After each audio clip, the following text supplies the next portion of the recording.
आशा करता हूँ आप सब बहुत अच्छे होंगे। मेरा नाम है सिद्धांत अग्निहोत्री। स्टडी ग्लोस पे आपका बहुत बहुत स्वागत है। भारत और अमेरिका के रिलेशंस की बात करेंगे। यार तुम लोग चैनल सब्सक्राइब नहीं कर रहे हो। अब जिन लोगों ने चैनल को सब्सक्राइब किया है, बहुत बहुत शुक्रिया। और जिन्होंने नहीं किया है उनको भी शुक्रिया, लेकिन आप लोग कर दो। मेरे ख्याल में 1 सेकंड लगना है यार। इतना फ्री, इतना क्वालिटी कंटेंट, वो भी फ्री में। जितना ज्ञान है वो मैं आपको दे रहा हूँ, और ये सब इतना काम आने वाला है ना, आप जान भी नहीं सकते। तो आप इतना तो कर ही सकते हो। प्लीज सब्सक्राइब, शेयर, कमेंट, जितना हो सके इसको फैलाइए। भारत और अमेरिका के रिलेशंस की बात करेंगे। इंटरनेशनल रिलेशंस की ये सीरीज है। आपको पता ही है कि हमने इंडिया इजराइल रिलेशंस की बात की, India Pakistan, India China, India Saudi Arabia, और अब हम इंडिया और यूएसए रिलेशंस की बात करेंगे। वैसे मैंने सोचा था कि डोनाल्ड ट्रंप और नरेंद्र मोदी का यहाँ पे तस्वीर लगा दूं, लेकिन मुझे लगा कि अब जो बाइडेन आ गए हैं तो वो इतना ज्यादा रिलेवेंट नहीं होगा। दोस्तों, हमारा टेलीग्राम चैनल, अगर आपको पीडीएफ चाहिए तो हमारे टेलीग्राम चैनल से आप ले सकते हैं। अभी 5700 सब्सक्राइबर हैं। ये इस पे मत जाइएगा, ये जब हमने टेलीग्राम चैनल बनाया था तब स्क्रीनशॉट लिया था। मिलना है, बिल्कुल मिलो। मैं बिल्कुल मिलूंगा आप सबसे। फेब से मैं ट्रैवल करूंगा। हर महीने कहीं ना कहीं मैं जाऊंगा। अपडेट्स इंस्टा पे, फेसबुक पर, ट्विटर पे मैं डालूंगा। तो अगर आप मुझसे वन टू वन इंटरेक्शन करना चाहते हैं तो आप मुझे यहां पे फॉलो करें। साथ ही साथ कमेंट्स बॉक्स में और डिस्क्रिप्शन बॉक्स में लिंक्स दिए हैं सोशल मीडिया अकाउंट्स के। देखो, पहले हम देखते हैं इतिहास। आप एक बात सुनो। अमेरिकन वॉर ऑफ इंडिपेंडेंस मैंने कवर किया है, आप देखिएगा। हुआ क्या था? हुआ यह था बेटा कि अमेरिका की बात करें, अभी लास्ट में मैं अमेरिका का मैप भी दिखाऊंगा, ठीक है। अमेरिका की बात करें तो अमेरिका जो है, शुरुआत में ये बना नहीं था। जब भारत बहुत बड़ा था, भारत एंशंट वर्ल्ड का अमेरिका था। भारत इतना ज्यादा ताकतवर था कि दुनिया की 40% जीडीपी भारत के पास थी। हम पूरी दुनिया में ट्रेड करते थे। भारत बहुत अमीर था। भारत में बेहतरीन कॉलेजेस थे। भारत में जबरदस्त यूनिवर्सिटीज थी, नालंदा तक्षशिला के अलावा विक्रमशिला और बहुत सारी यूनिवर्सिटीज। जबरदस्त ग्लोरी है यार भारत की। भारत अमेरिका था, सुपर पावर था। अब उस समय अमेरिका एग्जिस्ट नहीं करता था, लेकिन हम दोस्तों, इंडस वैली सिविलाइजेशन 5000 5,500 सालों से एग्जिस्ट कर रही है। अब हुआ क्या? हुआ ये कि जब वास्को डगामा, देखो, मैप से समझते हैं।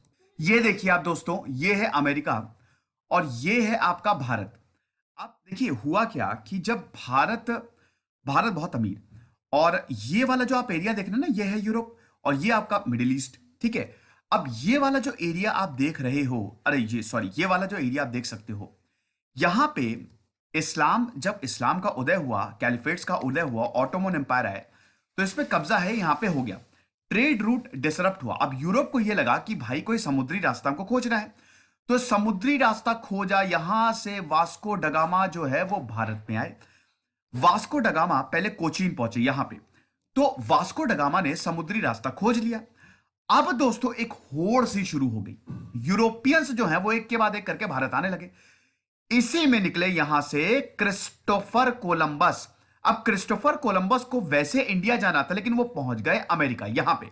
अब अमेरिका में उस समय ढेरों ट्राइब्स थी, ठीक है। अमेरिका आज भी मूल रूप से इन्हीं ट्राइब्स का है। अमेरिका हो गया, ऑस्ट्रेलिया हो गया, जहां पे यूरोप ने कब्जा किया है ना, वो इन्हीं ट्राइब्स का ही है, ठीक है। बहुत सारी ट्राइब्स थी।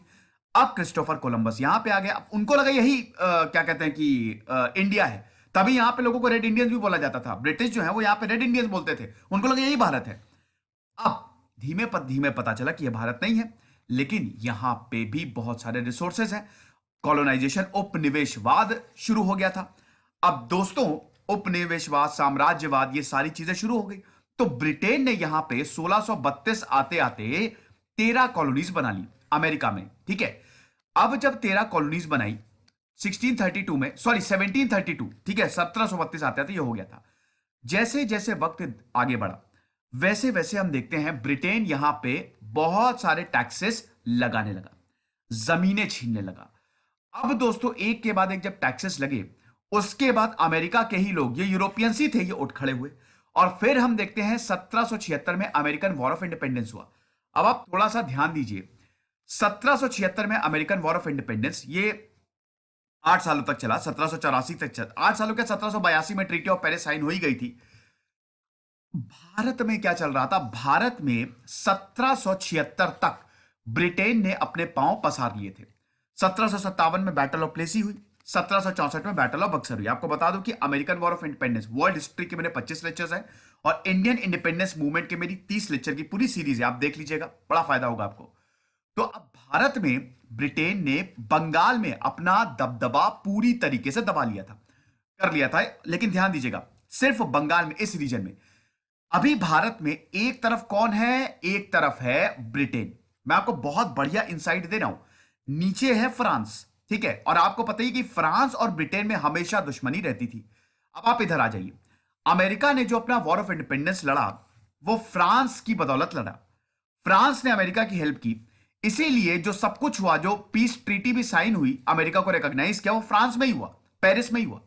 तो अब हम ये देख रहे हैं कि ब्रिटेन से अमेरिका छिन गया, और यहां पे दोस्तों हम देख रहे हैं कि ब्रिटेन और फ्रांस जो है ये कट्टर दुश्मन, और फ्रांस ने अमेरिका की मदद की, तो यहां ब्रिटेन और फ्रांस में और ज्यादा दुश्मनी होगी। ठीक है। अब दोस्तों आपको पता ही है कि जब अमेरिका बना, 1789 में अमेरिका बन गया, जॉर्ज वॉशिंगटन जो है वो अमेरिका के प्रेसिडेंट हो गए, और 1798 आते आते जब लास्ट एंग्लो मैसूर वॉर हुई, तब फ्रांस भी यहां से चला गया, तो यहां पे सिर्फ रहा ब्रिटेन। तो कहने का मतलब है अमेरिका का उदय हो गया और भारत में ब्रिटेन ने कब्जा कर लिया, पूरी भारत को पूरी कॉलोनी बना ली। ठीक, तो अब यहां से भारत और अमेरिका के रिलेशंस शुरू होंगे। ये एक बैकग्राउंड है। उसके बाद हम देखते हैं ब्रिटिश राज में क्या हुआ। 1857 में, 1857 में जब पहली क्रांति हुई, तो सब कुछ क्राउन के अंदर आ गया, एवरीथिंग वॉज रूल्ड बाय। लेकिन एक ऐसा इंसान आया जिसने पूरी दुनिया को बदल के रख दिया। एक ऐसा इंसान जिसको हम आज भी याद करते हैं, एक ऐसा इंसान जिसके पास कुछ भी नहीं था, वो गरीबी से उठा, बहुत गरीब हुआ, लेकिन इसके बावजूद उसने इतिहास को बदल के रख दिया और इसकी ख्याति पूरी दुनिया में फैली। क्या आप बता सकते हैं वो कौन था? अभी 12 जनवरी को यूथ डे भी तो हम मनाते हैं, स्वामी विवेकानंदा की बात कर रहा हूं मैं, कल ही उनका दिन था। स्वामी विवेकानंद, रामकृष्ण परमहंस स्वामी विवेकानंद अमेरिका गए। देखिए 1857 में, देखिए जब अमेरिका बना तब तो कुछ इतना खास यहां पे, क्योंकि भैया ब्रिटेन से छीना था, ब्रिटेन से अलग होकर अमेरिका बना था। लेकिन जैसे जैसे वक्त आगे बढ़ा, 1857 में अमेरिका, भारत पे ब्रिटेन का राज हो गया, ब्रिटिश राज जिसको बोला जाता है। 1893 में, 1893 में, हालांकि तब भी ट्रेड होता था अमेरिका से, लेकिन 1893 में जब स्वामी विवेकानंद भारत की वेदांत फिलॉसफी अमेरिका में लेके गए, जो वर्ल्ड पार्लियामेंट ऑफ रिलीजन्स हुई शिकागो में, brothers and sisters of America रोंगटे खड़े हो गए, सबने इतनी तालियां बजाई कि क्या बताएं। 1893 में हुआ ये। फिर 1896 में मार्क ट्वेन इंडिया आए। अब यहां से भारत और अमेरिका में रिलेशन शुरू हो गए, यहां से भारत और अमेरिका में रिलेशंस बनने लगे। आप देखेंगे कि अमेरिका में भारतीय बहुत है, और अमेरिका में भारत को, मतलब योगा हो गया, मेडिटेशन, वो बहुत ज्यादा पसंद किया जाता है। तो मार्क ट्वेन भी भारत, 1896 में भारत आए, ठीक है। उसके बाद रुडयार्ड किपलिंग ने जो भारत को डिस्क्राइब किया, तो अमेरिकन ने और ज्यादा जाना। महात्मा गांधी, गांधी जी का जो तो मूवमेंट था, गांधी जी ने भारत में जो मूवमेंट चलाया, गांधी जी की चर्चा अमेरिका में हुई। और अमेरिका का जो सिविल डिसोबीडियंस मूवमेंट था ना, मार्टिन लूथर किंग जूनियर का, परसों मैंने एक लेक्चर लिया कि 10 मूवमेंट्स जिसने इतिहास को बदल दिया, उसमें मार्टिन लूथर किंग का भी है।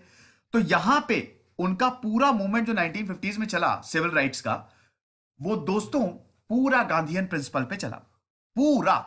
Martin Luther King junior Gandhi ji से प्रभावित थे। तो आप समझिए कि भारत और अमेरिका के रिलेशन 1947 आजादी तक ठीक ठाक रहे, और ऐसा लगा कि भारत और अमेरिका बिल्कुल दोस्त रहेंगे। लेकिन दोस्तों सब कुछ बदल गया आजादी के बाद। जब हमको लग रहा था कि रिलेशन बहुत बढ़िया रहेंगे, तभी हम देखते हैं कि एक ऐसा पीरियड आया, भारत और पाकिस्तान अलग हो गए। पाकिस्तान पे सबने दांव लगाया। उनको लग रहा था कि भारत इतने, मतलब भारत को भारत बनाया गया है, भारत इतने राज्यों का समूह है, ये देश टिक नहीं सकता। लेकिन सब गलत थे, क्योंकि दोस्तों हमारा ऐसा ही रहा है। क्या है ना कि जब आप डाइनिंग टेबल में बैठते हैं तो एक ही तरीके का खाना होता ना, आप ऊब जाएंगे। अलग अलग तरीके के व्यंजन हम ऑर्डर करते, तो हमारा भी ऐसे ही है। हमारे यहाँ जो यूनिटी इन डाइवर्सिटी है ना, ये आज से नहीं है, वासुदेव कुटुंबकम की हम ऐसे ही बात नहीं करते हैं, ये कोई समझ नहीं पाया। सबने पैसा पाकिस्तान पे लगा दिया। अमेरिका हो गया, यूरोप हो गया, सबने भर भर के पाकिस्तान को सपोर्ट किया, क्योंकि वहां पे इस्लाम था। इस्लाम जो था वहां का ऑफिशियल रिलीजन, तो उनको लगा कि स्टेबल है, ज्यादा स्टेबिलिटी यहां पे रहेगी इंटरनेशनल पॉलिटिक्स में। येट पाकिस्तान में भयानक अनस्टेबिलिटी रही है, आज आज भी पाकिस्तान में काफी अनस्टेबिलिटी है, लेकिन स्टिल जो अमेरिका था उसने पाकिस्तान को ज्यादा तवज्जो थी। अब दोस्तों वर्ल्ड वॉर टू में जब भारत जो है वो, देखिए अमेरिका, फ्रैंकलिन डिलानो रूजवेल्ट लगातार कह रहे थे कि भारत को वॉर में लेके आओ, तो इधर क्योंकि जापान जो है, जापान भाई, अमेरिका की जापान ने बैंड बजा दी, ठीक है, जापान ने पर्ल हार्बर पे अटैक कर दिया, और उसके बाद अमेरिका ने भी जापान पे अटैक किया, लेकिन इधर जापान का खतरा भारत में भी तो था, मतलब पूरे एशिया में ही था। तो यहां भारत लगातार ब्रिटेन पे ये प्रेशर बना रहा था कि आप भारत से बोलो कि आए। फिर उसके बाद सेकंड मतलब बर्मीज वॉर हुई, लेकिन वर्ल्ड वॉर टू के बाद दोस्तों चीजें बिल्कुल बदल गई। यहां पे हम ये देखते हैं कि जब भारत ने, आपको पता है भारत में क्विट इंडिया मूवमेंट था, इंडियन नेशनल कांग्रेस, महात्मा गांधी बोले थे हम वर्ल्ड वॉर टू में नहीं जाएंगे, और ब्रिटेन ने बोल दिया था कि नहीं नहीं भारत तो वर्ल्ड वॉर टू में है। तो दोस्तों भारत कूदा वर्ल्ड वॉर में, भारत के सैनिक वर्ल्ड वॉर में लड़े, क्योंकि ब्रिटेन की कितनी बड़ी आर्मी थी। अब इधर चाइना और जापान युद्ध में थे, तो अमेरिका को सप्लाई जो है वो चाइना तक पहुंचानी थी, तो भारत में बेस बनाया था, ठीक है।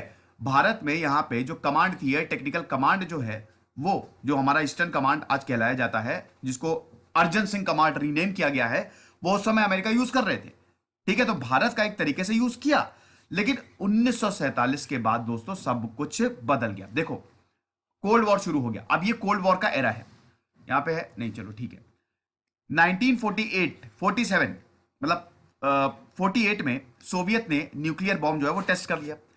अब यहां पे दो ग्रुप हो गए, एक था अमेरिका, आपको पता ही है उस समय हेनरी एस ट्रूमैन जो थे वो प्रेसिडेंट थे, और यहां पे जो ट्रूमैन एडमिनिस्ट्रेशन था ये भारत को बहुत ज्यादा फेवर कर रहा था।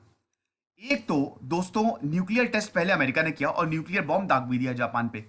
इधर सोवियत जो है वो अलग हो गया। सोवियत अलग क्या कहने का मतलब है कि सोवियत ने भी न्यूक्लियर टेस्ट, तो अब दो ब्लॉक हो गए।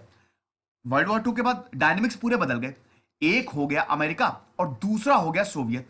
तो अब पूरी दुनिया के बीच में ये जद्दोजहद थी कि अब अमेरिका के साथ जाए या सोवियत के साथ जाए। अमेरिका कैपिटलिज्म डेमोक्रेसी को सपोर्ट कर रहा था, सोवियत में था कम्युनिज्म।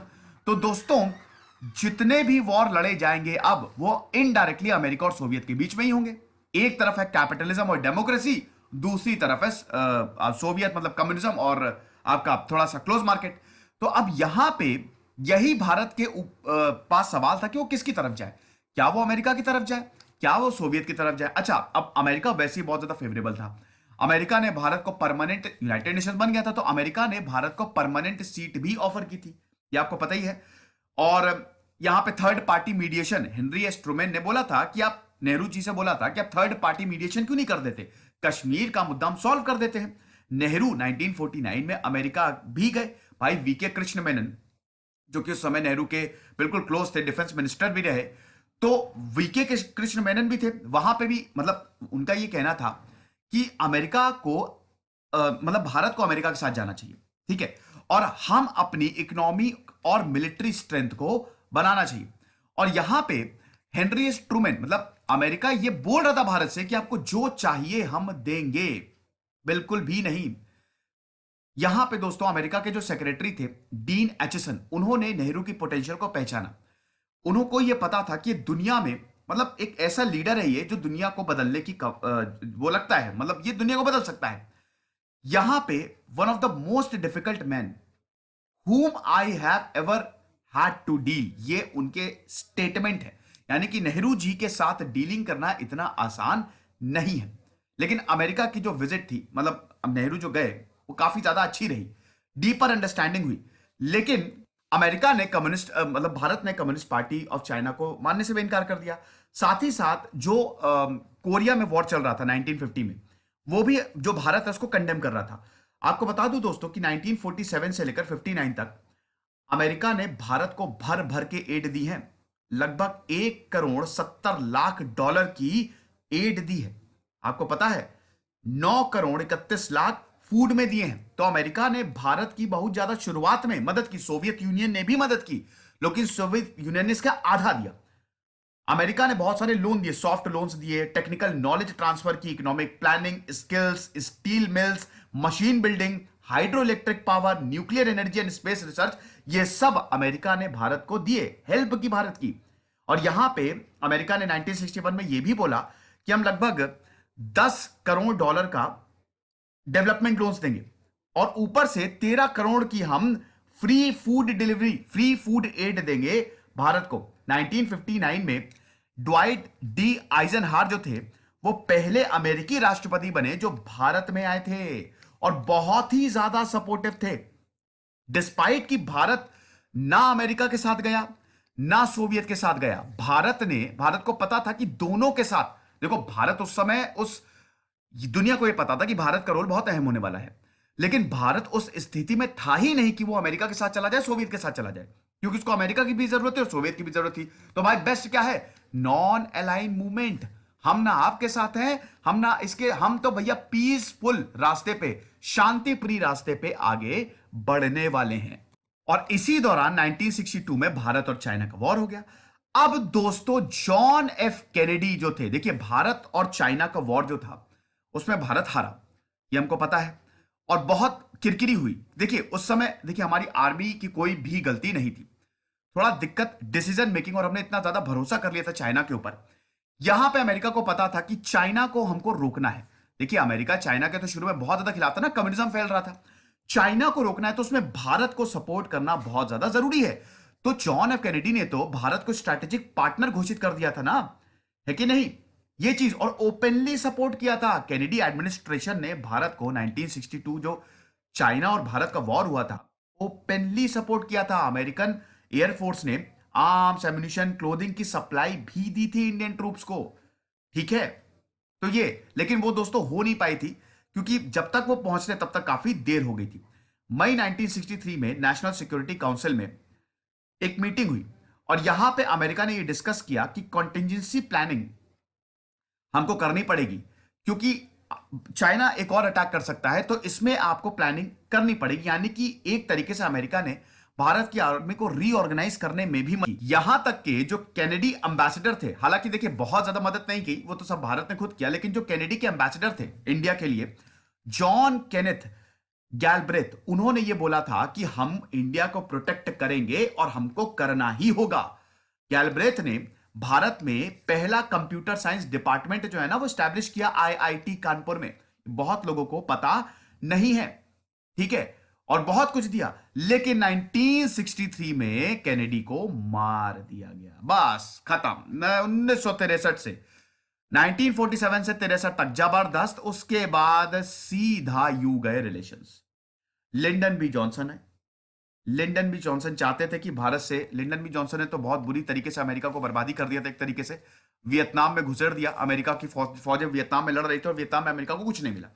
तो लिंडन बी जॉनसन जब आए तो वो चाह तो रहे थे कि भारत से अच्छे रिलेशन बनाए ताकि हम चाइना को काउंटर कर सके, लेकिन दोस्तों वो ज्यादा पाकिस्तान की तरफ चले गए।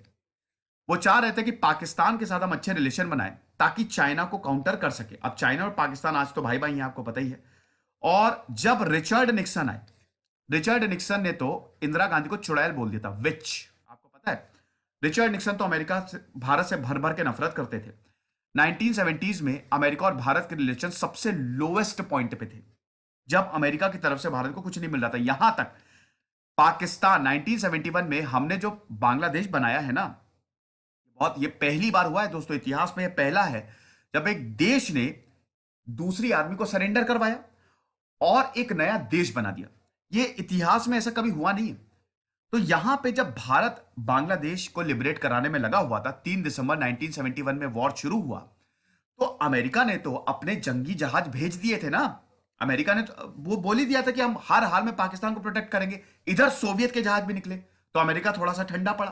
तो रिचर्ड निक्सन जब आए तो ऑल टाइम लो थे, बहुत ज्यादा क्लोज रिलेशनशिप उन्होंने पाकिस्तान से कर दी, और इंदिरा गांधी से लगातार उनके मतभेद रहे, बहुत कुछ उल्टा सीधा बोला। फिर रिचर्ड निक्सन वाटरगेट कांड हुआ और उनका टेन्योर बहुत अच्छा नहीं रहा, और रिचर्ड निक्सन भी फिर उसके बाद उन्होंने राष्ट्रपति का जो पद था वो छोड़ दिया। और इसी समय 1969 में एनपीटी, न्यूक्लियर प्रोफिलरेशन ट्रीटी भी आ गई, एनपीटी भी आ गई। अब जब एनपीटी आई तो यहां पे क्या था कि इस डेट में आपको ये साइन करना है, मतलब 1969 के बाद इस ट्रीटी के तहत यह था कि कोई भी न्यूक्लियर टेस्ट नहीं करेगा। 1969 से पहले जिन्होंने न्यूक्लियर टेस्ट कंडक्ट करवा लिया है वो न्यूक्लियर पावर रहेंगे। अब उसमें 5 ही थे, चाइना था, अमेरिका था, ब्रिटेन था, फ्रांस था, सोवियत था। तो भारत ने इसको साइन करने से मना कर दिया। भारत ने बोला कि या तो आप सब साइन करो या हम क्यों साइन करें, ये तो डिस्क्रिमिनेटरी है। और अमेरिका का मूड खराब हो गया। 1974 ने भारत ने पहला न्यूक्लियर टेस्ट स्माइलिंग बुद्धा कर दिया। अमेरिका ने इसको भर भर के अपोज किया और बोला कि यार ये बहुत ही गलत है।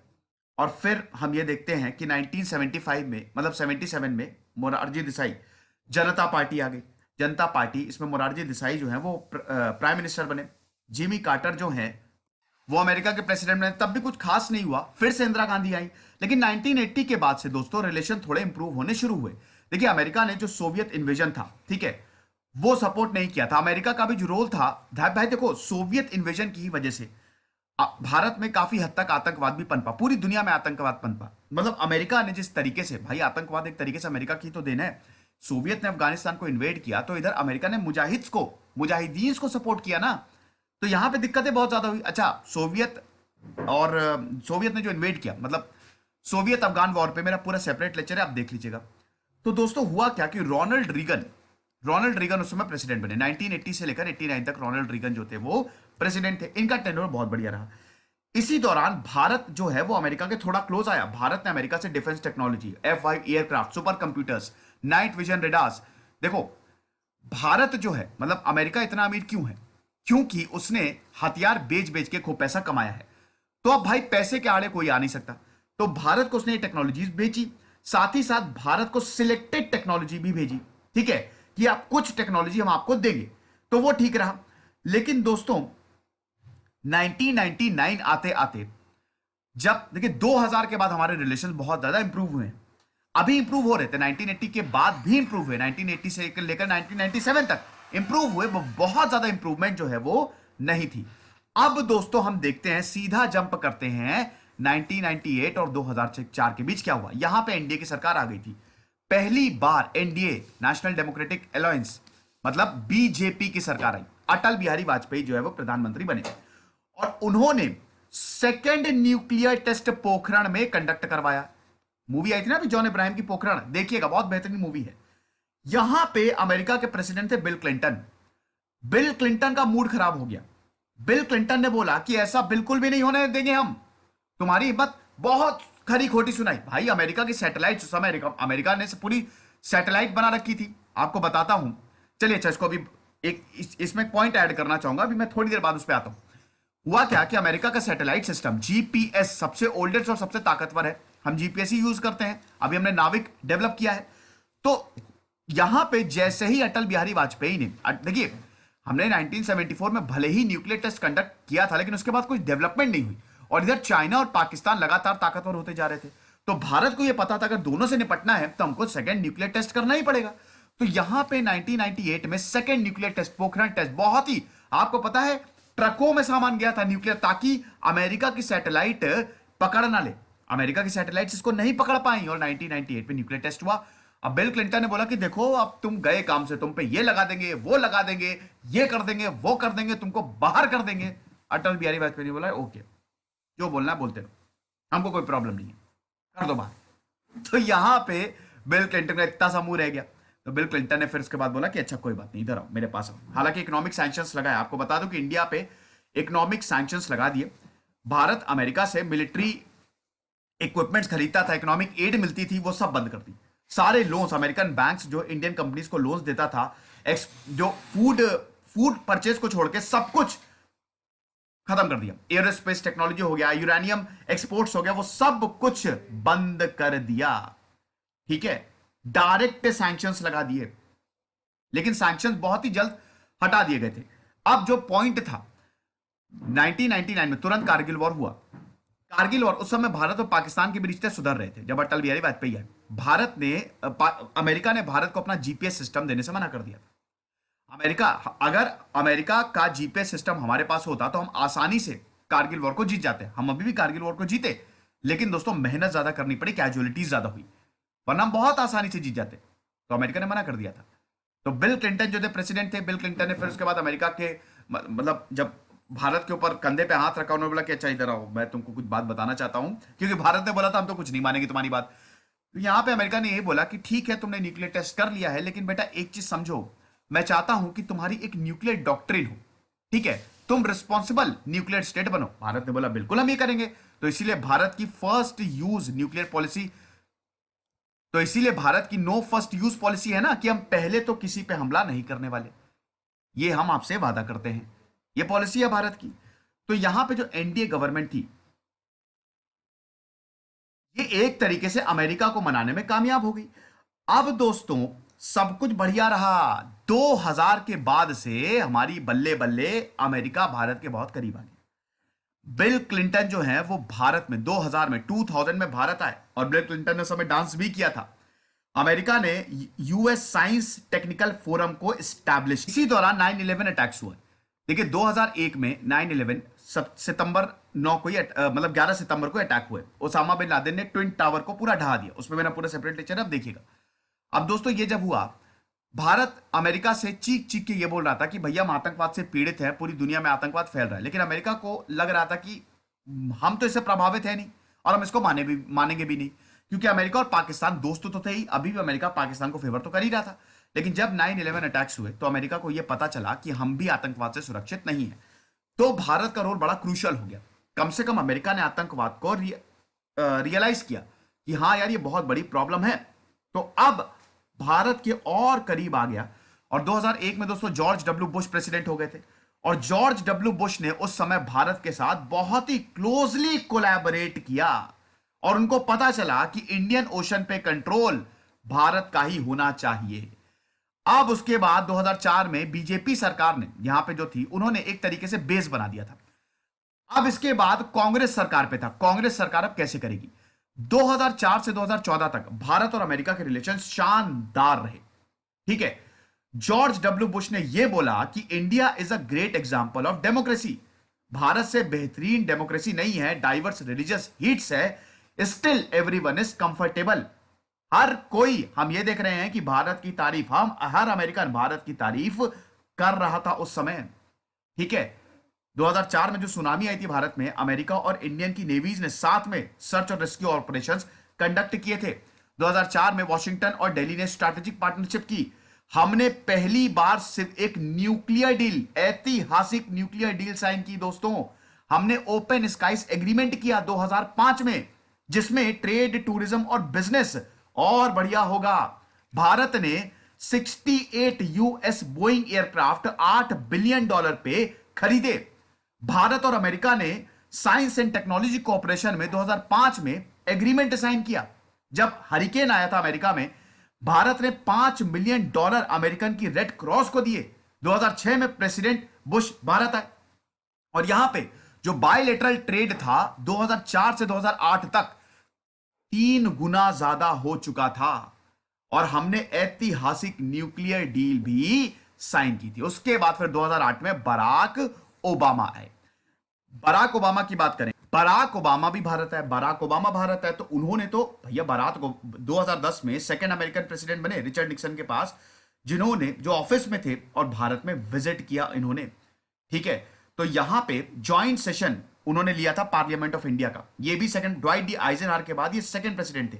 और उसके बाद ढेर सारी 10 यहां पे बायलेटरल इनिशिएटिव लिए गए, जिसमें global security, terrorism, trade, economic relation, technology, energy, education, health, science, technology development, ये सब शामिल था, ठीक है। छोटे मोटे दोस्तों इसमें विवाद होते रहे, हम उसको इतना नहीं कवर करेंगे, लेकिन ऑन एंड ऑल देखें तो जबरदस्त भारत का, मतलब भारत में काफी अच्छे 2014 तक बहुत ही बढ़िया रिलेशन हुए।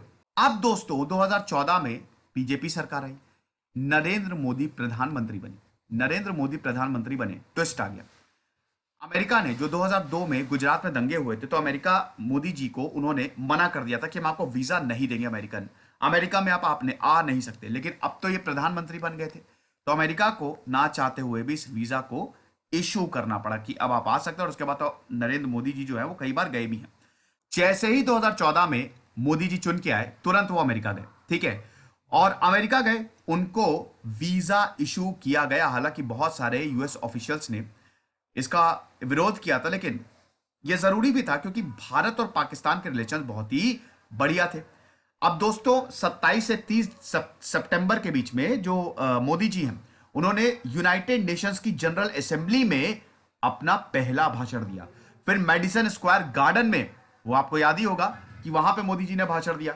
2015 में बराक ओबामा दोबारा भारत आए। 66 हमारा रिपब्लिक डे सेलिब्रेशन था। 26 जनवरी को वो चीफ गेस्ट। फिर 2015 में फिर मोदी जी अमेरिका गए। ठीक है, अमेरिका का टूर किया। फिर 2016 में मोदी जी अमेरिका गए। फिर 2017 में भी गए, हम ये देखते हैं कि अमेरिका गए और वहां पे डोनाल्ड ट्रंप से मुलाकात की। फिर 2019 में भी गए और फिर 2019 में गए तो बहुत ही जबरदस्त यहां पे इवेंट। और 2020 में तो दोस्तों हाउडी मोदी और नमस्ते ट्रंप, डोनाल्ड ट्रंप इंडिया आए और हाउडी मोदी प्रोग्राम अमेरिका में हुआ। तो आपको पता ही है ये सारी चीजें हुई। अब दोस्तों यानी कि अभी 2020 में भारत और अमेरिका के रिलेशंस बहुत ही बेहतरीन है। क्वाड इनिशिएटिव तो आपको पता ही है ना, इंडिया, जापान, ऑस्ट्रेलिया और अमेरिका, ये 4 देश साथ में आ गए हैं। मिलिट्री रिलेशंस की बात करते हैं। देखिए भारत और अमेरिका के 4 फाउंडेशनल एग्रीमेंट्स हैं। ठीक है, जो मतलब अमेरिका यूएसए के 4 फाउंडेशनल एग्रीमेंट्स हैं जो उन्होंने अपने डिफेंस पार्टनर्स के साथ साइन की हैं। और अमेरिका भारत को एक डिफेंस पार्टनर के रूप में देखता है। अब आपको बता दूं कि इसमें 4 में से पहला तो GSOMIA है, general security of military information agreement. ये भारत और अमेरिका में 2002 में साइन हुआ था। दूसरा एग्रीमेंट है LEMOA, लेमोआ जिसको बोला जाता है, आपने नाम इसका सुना होगा। लेमोआ की बात करें तो लॉजिस्टिक एक्सचेंज मेमोरेंडम एग्रीमेंट, ये 2016 में साइन हुआ। ठीक है, लिमोआ ये परमिट करता है कि एक कंट्री दूसरे देश के लिए वहां पे मिलिट्री बेस हो सकते हैं अगर दूसरा देश परमिट करे। ठीक है, रिपेयर्स के लिए ऐसा हो सकता है।